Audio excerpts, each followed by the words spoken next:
Hello and welcome back to another episode of Bad Movie Reviews. Well, not even episode, just a movie review hosted by your two favourite. I've got nothing for this. Elements? I'll be honest.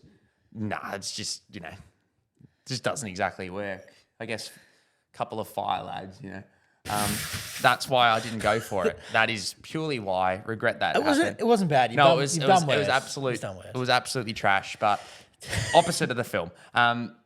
We are reviewing Disney Pixar's latest film called Elemental, which is entirely original, which I'm very excited about.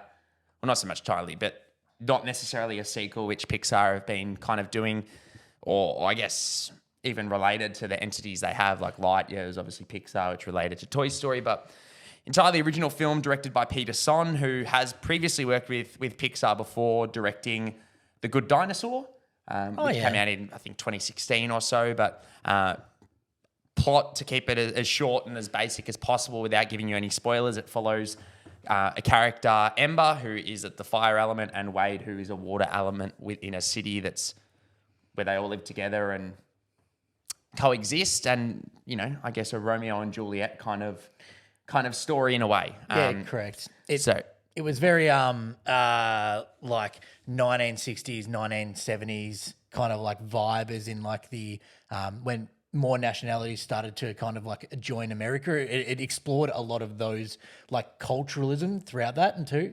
And I did notice actually a lot of the I kind of nearly jumped into my review here pretty much. Yeah, I usually turn it to you, and I thought you were just going to add something quick. But anyway, the clothing that they wear too was in line with a lot of the period, which took me a while in the film to actually realize that those two were together. So it is really kind of exploring the idea of when the all those cultures came over to early parts of America and started evolving, and they kind of felt like there was they were excluded. I guess a lot of prejudice and things like that, and this film explores all those topics. It's one that's enjoyable for kids, but is really probably nearly a bit more tailored, and it's more built around understanding for adults. I think it's something that some people might be able to relate to, and there's a lot of really good lessons for kids in here too around not judging book by the cover. A lot of, I guess, Disney films in total, and you'll probably agree with me, they usually do have some kind of like meaning behind them. You're supposed to get something out of it, whether that's like a life lesson or, learning opportunity. I feel like they all have like a foundation of that. And this explored the idea of inclusion. This was very much like identity and belonging, this film, and it explored that well, and the introduction of new cultures into existing built up cultures too. So this film was nice. Actually, it was I don't know what I was expecting, so it's hard to touch on, I guess, whether it met or set my expectation. But this was a great film, I thought. I usually say very good or enjoyable, but this was, great. I enjoyed a lot of things, from the universe that was built within it, the way the setting and the city was all designed, and all the unique elements that still felt relatable but really separated themselves from everything else. It was a pretty well designed film, and complemented by probably some fantastic audio design that works on both sound effects but also the music and the score in the background that really complemented everything that was going on and put emphasis on a lot of those scenes too. Voice acting, I don't know who they both were, who did. No, well, funnily enough, usually speaking, they sound familiar. Well, I mean, they probably are, but usually speaking, familiar. they hire pretty well known. Like, you look at Inside Out, and they had Bill Hader, Mindy Kaling, and guy, like they generally have, even Lightyear had Chris Evans as Bart. Like, they usually hire some prolific actors to do the voice acting. Who was the notable ones for these? No one.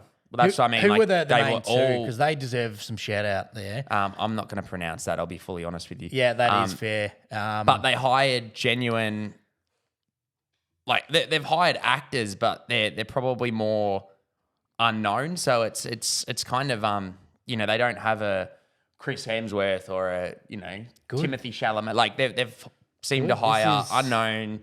Focus on the film itself rather than spending a lot of the money. If this is where a lot of their voice acting career is going to start, then there's there's probably a good future for all of them. I think they were quite enjoyable. Well, to I'll listen try to it now. and really, Mum Dow, maybe Afy, who played Wade Ripple, was in Jurassic World, and Leah Lewis, who plays Ember. But they're not really notable actors, which is something that they've kind of, I guess, strayed from. Obviously, in terms of, as I said, previous Disney films, they've really focused on having, I guess, known. a lot of kids' films, even You look at DC Super Pets. That was full of big actors, and then they had Keanu Reeves as Batman. Like, I know, obviously, a little bit of a different switch up there, but it's the same concept as in a lot of these, like, kind of mainstream kids' movies are really funneled with a lot of those high-paid, well-known actors, and probably where a lot of the budget goes to. And look, I think, everyone was great in this film. Everyone stood out to their own degree, and it was great. This is worth watching under, I think, every circumstance. I'd recommend this for pretty much everyone. There's a lot of like lessons and things you could learn out of it, but it's also just a really enjoyable time. And had a couple of moments too that tugged on some heartstrings, which I thought really elevated this film. Well, like any Pixar film, I guess. They're quite good at that. But if you get me a little choked up here and there, you've done it right. Because I try to brick wall during cinemas. I barely laugh and I barely cry and barely make faces. So if I laugh, he usually looks at me like, well, you're right. Like, it's something all right. And this is good. I giggled a lot and it got me emotionally choked up. It was, look, I love this film. I could talk about it a lot, but this is a film that I recommend watching. And I really like the animation style. It was nothing that was like overly like brand new, but what they did well. And I think that deserves some extra props there. But look, I'll throw it over to you. I've got not much extra to touch on other than I thought this film was actually pretty fantastic. I probably didn't like it as much as from what it said. Like, I really did enjoy it. I thought it was a good film, but I think with the quality that Pixar churn out, in saying that, like, I don't think Lightyear was that great. I also don't think The Good Dinosaur was that great. Actually watched Lightyear the other night. I really enjoyed that too. Yeah, no, I thought that was a stupid film to make in my bit. Like, they put so much money into it and it was just... So full of good gags though. I mean, stoked, man. I thought overall, I mean, obviously I understand it's primarily targeted at kids, and whether it actually makes money, I'm not too sure, because it's not necessarily like a Moana or like a Disney like, you think of Disney and even Disney Pixar, a lot of them have these side characters that, like, when you think of like Finding Nemo, you think of Dory, you think of Up, you've got Doug, Kevin, right? Like, you've got that, even though a lot of them are tailored to younger kids and adults can enjoy them, like Inside Out, Up, Finding Nemo. This kind of felt like it was a bit in the middle, to be honest. Like, it felt, I know you obviously touched on that, you can obviously go into the deeper thematic meanings of what it could be pursuing. But if you're just looking at it at face value, it kind of, I guess, felt like it was a bit of a weird spot where I can't really see kids enjoying it too much, apart from just the colors and the worlds and a couple of gags here and there, which would like, whereas, like, you think of Trolls and they're sitting up and dancing and singing and stuff like that. It's obviously, I guess, I'm just more meaning in terms of the target demographic. Oh yeah, I don't really know who they're going for, because it's not like they're kids with Trolls or Paw Patrol or something like that. But like, as I said, like Up and stuff and Finding Nemo, you could probably go, you know what, that's targeted towards young kid. They'll enjoy it, but also teens will enjoy it. Whereas this, I feel like that I don't know who they're targeting for. So I agree completely with that. It's that, like what I said with my interpretation of the film, they took like an on the nose topic and then made a Pixar film out of it. So you're right. It's really hard to gauge probably the audience for this. And it's Pixar's, it's definitely Pixar's first attempt at a romantic comedy, really, or a romantic film in general. Like, you've obviously had previous love interests in the old films. You can think of, obviously, Mike Wazowski and the woman with the Medusa-looking girl. Woody and Bo Peep. Yeah, like, but this is a full romantic comedy. But like, in terms of my pros, I thought the animation was beautiful. The sound design for the whole world and the world design was really well done. Obviously, when you're dealing with elements, there's some really intricate and intriguing sound designs and sound effects they've done there. I know you touched on the score and you really enjoyed it. I actually thought the score felt a bit flat. when I think of Pixar films, like I can literally remember like the Cars score or soundtrack off the top of my head. Same with Up. I mean, we had the Up short film at the thing, and even that Married Life played, and I like nearly got into tears just off that. Like, it felt very memorable. Whereas, like, I couldn't tell you apart from the song by Lauv, I guess, but I couldn't tell you or remember one bit of. I agree with that. Score. I think it complemented the film, but it didn't elevate it. Yeah. But overall, in terms, like, I did enjoy the story.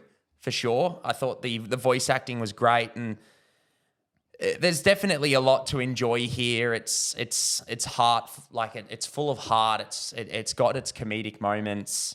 But I just felt personally for a Pixar film, I don't know, as I said, whether it's my own high standards, just because this is the same company that have brought us films like Toy Story, all four of them, like Finding Nemo, Monsters, Inc., Up.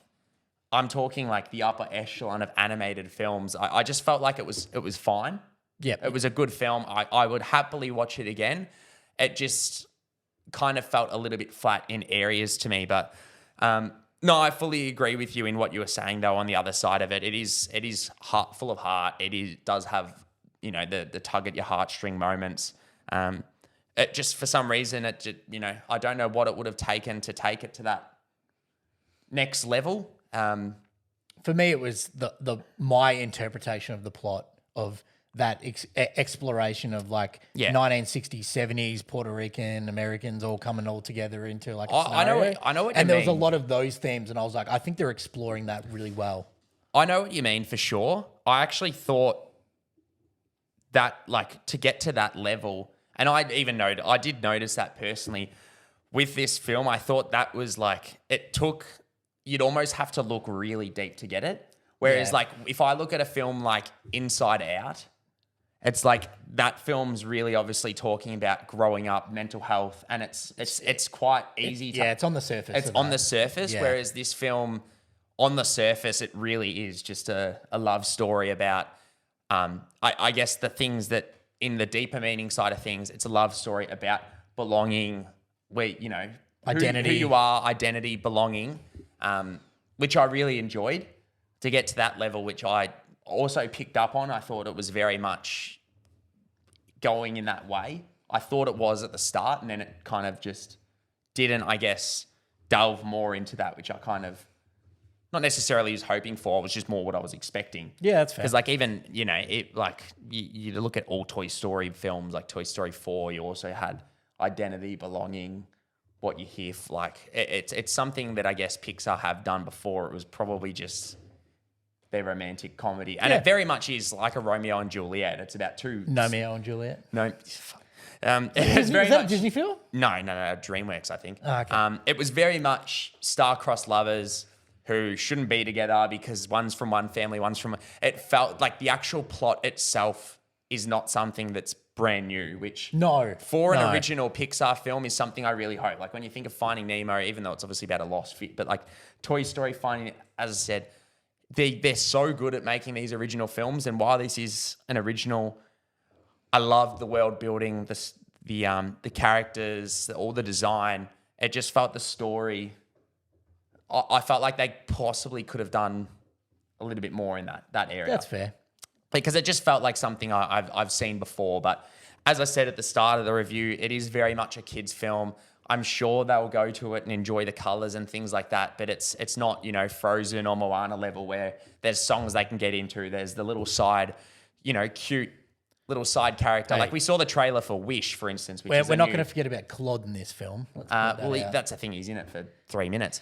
But, like, we saw the trailer for Disney's Wish, which looks fantastic. But you have the cute star, and you have the cute little goat, for instance. There's those those are the kind of things that elevate and make a Disney film, memorable for me. And it just that this didn't have that for me. But I'm sure there's people out there who love it. But I just don't know where, I guess, the target audience is and where they're going to get. Like, I would be very surprised if this made a return of investment. Like, if this broke even, like, I just don't. It's got school holidays coming up in Australia. At least they wouldn't have spent money on cast. They might save a few bucks here and there for that one.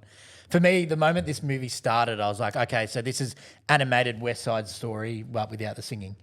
Yeah, and like, I just that's looked kind it of up. like- It is a $200 million budget. So, It's like, actually not much. It's about what I earn in it's about 70 my years. hourly pay rate. But no, that is more than what Spider-Verse cost. But the reason why Pixar spends so much money is because half the time, whenever they make a film and it has a big budget, half of that money is spent on designing or innovating new tech that allows them to create, molecules of hair moving and stuff like that. Like, they always do it. That's pretty dope. Yeah, they always do it. So, fair play. They obviously can use that in their next films. But I sit here and I can't necessarily see it making the, 400 million plus that they need to. But in saying that, films aren't always, films are art. They aren't always about the ROI. But at the end of the day, Disney is a business. That's why I do comment on it. Yep, but that's fair enough. No, I do think there is fun to be had, though. It is a good movie. It's just not. It's not the worst Pixar film by any means. It's definitely not the best, though. I just feel like it sits in the middle of the road. It's an enjoyable time. I would watch it again. It's a cute, funny love story. So that's about where it ends for me. Yeah, That's fair. yeah. Yeah, so other than that, I guess it doesn't necessarily fit into the upper echelon of Pixar films for me. It's not the worst, not the best. I thought it was a perfectly fine animated movie, fine, it tugged at the heartstrings. I got my laughs out of it, so I can't necessarily complain too much. But other than that, it was just a good time. But Yeah, that's fair. yeah. But if you have seen it, comment below. Let us know what you think of the movie, where you rank it in your Pixar films. I'd love to know if I'm the outer, because you seem to.